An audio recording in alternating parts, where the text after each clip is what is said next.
Welcome to Brindavan, a Parthasadi family Samarpanam to our beloved parents, a space for enjoying Vaishnava Sampradaya, slokas, songs, Divyadesa Pasarams, and much more. Namaskaram Uttam Bhagavatas. Today we will have the Anubhavam of Slokam 95 of Sri Vishnu Sahasranamam in our Ayiram Namangal, Ayiram Gunangal series.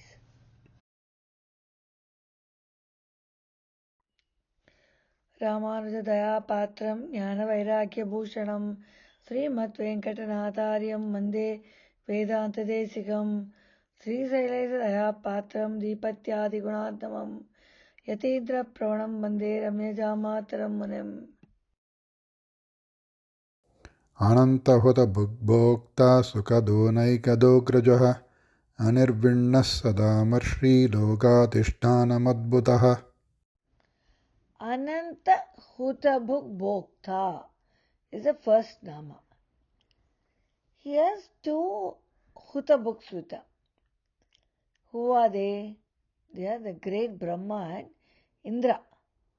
Brahma and Indra are the 11th and 12th steps of the Ajradipatya ascent to Paramapadam. In the last slokam 94, we saw from the first 10 steps starting with Bhagavan being the guiding light. Why do we call them Hutabuk? Indra is Hutabuk because he consumes all the sacrificial offerings given in the yajna. Brahma is Hutabuk because he protects.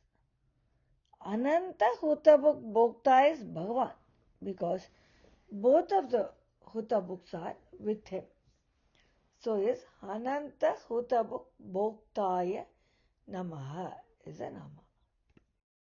Sukhadaha is the next Nama. The joy given by Bhagavan includes not only the worldly pursuits but the Perenbam. He gives us eternal bliss or permanent joy by granting moksham from where there is no return to this world. We are always being with Bhagavan and enjoying Him eternally, forever. That is the final, that is the eventuality. And from once one reaches Paramapadam, by Bhagavan granting moksham, there is no return to this world. So the Nama is Sukhadaya Namaha. Naikadaha is the next Nama. He receives the muktas with a grand reception. We already saw this in the previous slokam. How Namalvar describes the beauty of the reception given by Bhagavan with all of the celestial beauties, bringing lots of flowers and garlands and nice clothes, and how the celestial instruments are playing. All of that he gives a very grand reception to the muktas. And he is very happy once he gives them moksham and keeps up with him always. Nama is Naikadaya Namaha. Wow. Agrajaha is the next one what we will see. He comes forward and manifests in front of the mukta, dazzling with all his beauty, along with his consort, Sri Mahalakshmi, a unique experience for the mukta to receive them in Paramapadam. He comes forward, he comes and to the mukta and receives them. One who has gained this knowledge then climbs the seat of Bhagavan. That is what is reaching Paramapadam. Nama is Agrajaya Namaha. Anirvinnaha is the next Nama. He is relieved and stops worrying after pulling his devotee, the Jivatma, or the bonded ones, out of the pit of worldly pursuits. So once he pulls one bhakta, he is so happy about it. And his safe ascent to Paramapadam, once the mukta, the jivatma becomes mukta and comes over to Paramapadam, he grants him mosham and make him a muktatma. This nama is Anirbinnaya Namaha. Sadamarshi is the next nama. Once a mukta, the devotee, arrives in Sri Vaikuntham, Bhagavan accepts all his kainkaryam that the bhakta wants and likes to do for Bhagavan, and enjoys them even though he may not need them. Whether he needs them or not, he enjoys what his bhakta gives. So that is Sadamarshi. Nama is Sadamarshine Namaha. Nammalvar in Tiruvamuri 10.8.10 sings about how Bhagavan brings all his muktas and how he is happy with whatever they do.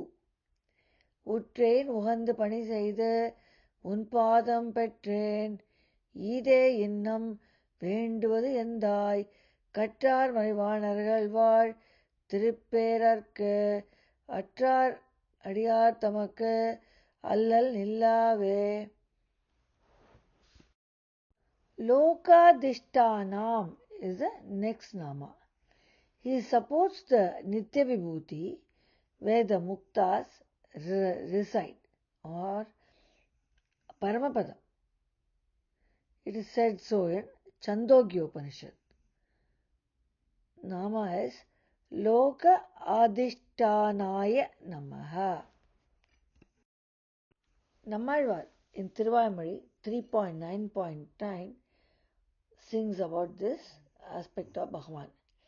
வாய்கொண்டு மானிடம் பாட வந்த கவியே நல்லேன் ஆய்கொண்ட சீர்வள்ளல் ஆழிப்பிரான் எனக்கே உளன் சாய்கொண்ட இம்மையும் சாதித்து வானவர் நாட்டையும் நீ கண்டுகொள் என்று வீடு தரும் நின்னே. The last nama in Slokam 95 is Adbhutaha. He is insatiable. Even though the muktas enjoy him permanently, they are not satisfied and are always seeking more and more joy from him, as if they are seeing him new every single time. So when there is something that you like, you are never happy with that. You are never satisfied with that. You are happy on seeing that, but you are not satisfied. You want to have more and more of that. That is insatiability. He is that adbhutam, that enjoyment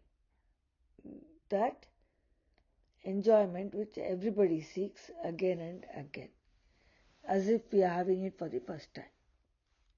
Nama is Adbhutaya Namaha. Tirumangiyalvar in Periya Tirumazhi 8.1.9 sings about the beauty of Bhagavan. வண்டமரும் மரமாலை மணிமுடிமேல் மணனாரும் என்கின்றாளால் உண்டிவர் பால் அன்பு எனக்கென்ன ஒரு காலம் பெறுகிறேன் என்கின்றாளால் பண்டிவரைக் கண்டு அறிவது எவ்வூரில் யாம் என்றே பயில்கின்றாளால் கண்டவர் தம் மனம் வழங்கும் கண்ணபுரத்து அம்மானைக் கண்டாள்களோ. He sings about that Krishna Bhagavan in Tirukkannapuram and the beauty of Perumal, that unsatiating, insatiable beauty.